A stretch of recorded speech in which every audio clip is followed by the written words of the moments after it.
ಜಾತಿ ಗಣತಿ ಮರು ಸಮೀಕ್ಷೆಗೆ ಕ್ಯಾಬಿನೆಟ್ನಲ್ಲಿ ಒಪ್ಪಿಗೆ ಸಿಕ್ಕಿರುವಂತದ್ದು ಸಿಎಂ ಸಿದ್ದರಾಮಯ್ಯನವರ ನೇತೃತ್ವದಲ್ಲಿ ನಡೆದಂತ ಸಂಪುಟ ಸಭೆ ಬಳಿಕ ವಿಧಾನಸೌಧದಲ್ಲಿ ಸಿಎಂ ಸಿದ್ದರಾಮಯ್ಯನವರು ಸುದ್ದಿಗೋಷ್ಠಿಯನ್ನು ನಡೆಸ್ತಾ ಇದ್ದಾರೆ. ಕ್ಯಾಬಿನೆಟ್ನಲ್ಲಿ ಜಾತಿ ಗಣತಿ ಮರು ಸಮೀಕ್ಷೆಯ ಬಗ್ಗೆ ಚರ್ಚಿಸಿದ್ದೇವೆ, ಮರು ಸಮೀಕ್ಷೆಯ ಬಗ್ಗೆ ಸಚಿವರಿಂದ ಅಭಿಪ್ರಾಯವನ್ನ ಆಲಿಸಿದ್ದೇನೆ ಅಂತ ವಿಧಾನಸೌಧದಲ್ಲಿ ಸುದ್ದಿಗೋಷ್ಠಿಯಲ್ಲಿ ಸಿಎಂ ಸಿದ್ದರಾಮಯ್ಯನವರು ಹೇಳಿಕೆ ಕೊಟ್ಟಿದ್ದಾರೆ. 2011ರಲ್ಲಿ ಜಾತಿ ಗಣತಿ ಸಮೀಕ್ಷೆ ನಡೆಸಿದ್ದೇವೆ, ಮನೆ ಮನೆಗೆ ಹೋಗಿ ಸರ್ವೆ ಮಾಡಿರುವ ವರದಿಯನ್ನ ಪಡೆದುಕೊಂಡು ಈ ನಿರ್ಧಾರಕ್ಕೆ ಬರ್ತೀವಿ ಎನ್ನುವ ಮುಖಾಂತರವಾಗಿ ಹೇಳಿಕೆಯನ್ನ ಕೊಟ್ಟಿದ್ದಾರೆ. ನಮಗೆ ಇದು ವರದಿ 10 ವರ್ಷಗಳ ಅವಧಿಯಾಗಿದೆ.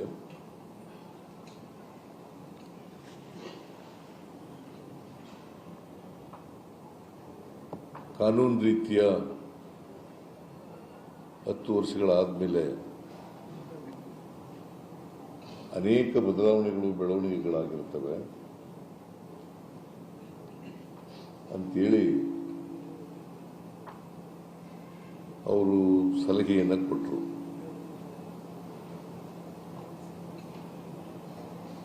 ಯಾಕಂದರೆ 2015 2025 10 ವರ್ಷಗಳಾಗ್ಬಿಟ್ಟಿದೆ.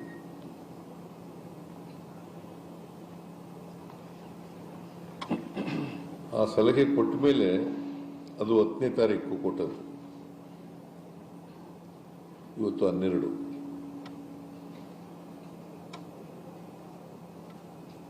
ನಾವು ಕಾನೂನು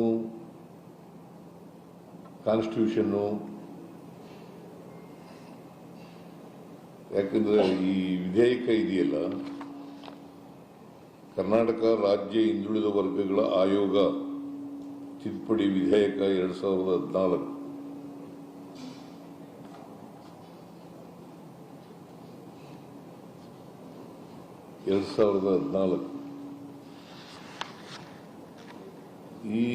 ಇದರ ಪ್ರಕಾರ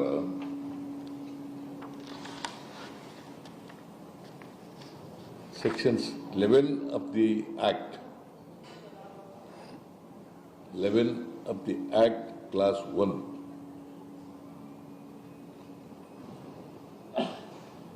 Section 11 of the Act, Class 1 says, ರಾಜ್ಯ ಸರ್ಕಾರವು ಯಾವುದೇ ಸಮಯದಲ್ಲಿ ಮತ್ತು ಈ ಅಧಿನಿಯಮವು ಜಾರಿಗೆ ಬಂದ ದಿನಾಂಕದಿಂದ, ನಾನು ಓದ್ತಾ ಇದ್ದೀನಿ Section 11 Class 1, ರಾಜ್ಯ ಸರ್ಕಾರವು ಯಾವುದೇ ಸಮಯದಲ್ಲಿ ಮತ್ತು ಈ ಅಧಿನಿಯಮವು ಜಾರಿಗೆ ಬಂದ ದಿನಾಂಕದಿಂದ 10 ವರ್ಷಗಳ ಅವಧಿಯು ಮುಕ್ತಾಯವಾದಾಗ ಮತ್ತು ಅದರ ನಂತರ ಬರುವ ಪ್ರತಿ 10 ವರ್ಷಗಳ ಅವಧಿ ಮುಕ್ತಾಯವಾಗುವಾಗ ಹಿಂದುಳಿದ ವರ್ಣ ಉಳಿಯದೇ ಹೋಗಿರುವ ವರ್ಗಗಳನ್ನು ತೆಗೆದುಹಾಕುವ ಅಥವಾ ಹೊಸ ಹಿಂದುಳಿದ ವರ್ಗಗಳನ್ನು ಅಂತ ಪಟ್ಟಿಯಲ್ಲಿ ಸೇರಿಸುವುದನ್ನು ಗಮನದಲ್ಲಿರಿಸಿಕೊಂಡು ಪಟ್ಟಿಗಳನ್ನು ಪುನರುಚ್ಚರಿಸತಕ್ಕದ್ದು. ಒಂದು ಕಡೆ ಪ್ರಮುಖವಾಗಿ ಮರು ಸಮೀಕ್ಷೆಯ ಬಗ್ಗೆ ಸಚಿವರಿಂದ ಏನು ಕೆಲವೊಂದಷ್ಟು ವಿಚಾರಕ್ಕೆ ಸಂಬಂಧಪಟ್ಟಂತೆ ಚರ್ಚೆ ನಡೆಸುವ ವಿಚಾರವಾಗಿ 2011ರಲ್ಲಿ ಜಾತಿ ಗಣತಿ ಸಮೀಕ್ಷೆಯನ್ನು ನಡೆಸಿದ್ದೇವೆ, ಮನೆ ಮನೆಗೆ ಹೋಗಿ ಸರ್ವೆ ಮಾಡಿರುವ ವರದಿಯನ್ನು ಪಡೆದಿದ್ದೇವೆ, ಯಾಕೆ ಮರು ಸರ್ವೆಗೆ ಅಸ್ತು ಅನ್ನುವ ವಿಚಾರಕ್ಕೆ ಸಂಬಂಧಪಟ್ಟಂತೆ ಕಾಂತರಾಜು ಸರ್ಕಾರಕ್ಕೆ ವರದಿ ಸಲ್ಲಿಸಿದ್ರು ಅವರು, ಕಾಂತರಾಜು ಅವರು ಆ ವರದಿಯ ದತ್ತಾಂಶಗಳ ಆಧಾರದ ಮೇಲೆ ಶಿಫಾರಸನ್ನ ಮಾಡಲಾಯಿತು ಅಂತ ಹೇಳಿಕೆಯನ್ನ ಕೊಟ್ಟಿರುವಂಥದ್ದು. ಯಾಕೆ ಮರು ಸರ್ವೆಗೆ ಅಸ್ತು ಮಾಡಲಾಗ್ತಿದೆ ಅನ್ನುವ ವಿಚಾರವಾಗಿ ಜಾತಿ ಗಣತಿ ಮರು ಸಮೀಕ್ಷೆಯ ಕ್ಯಾಬಿನೆಟ್ನಲ್ಲಿ ಒಪ್ಪಿಗೆ ಸಿಕ್ಕಿರುವ ವಿಚಾರವಾಗಿ ಸಿದ್ದರಾಮಯ್ಯನವರ ನೇತೃತ್ವದಲ್ಲಿ ಸಂಪುಟ ಸಭೆ ನಡೀತಾ ಇರುವಂಥದ್ದು. ಹಾಗಾಗಿ ಸಂಪುಟ ಸಭೆಯ ಬಳಿಕ ವಿಧಾನಸೌಧದಲ್ಲಿ ಸುದ್ದಿಗೋಷ್ಠಿಯನ್ನ ಕರೆದಿದ್ದಾರೆ.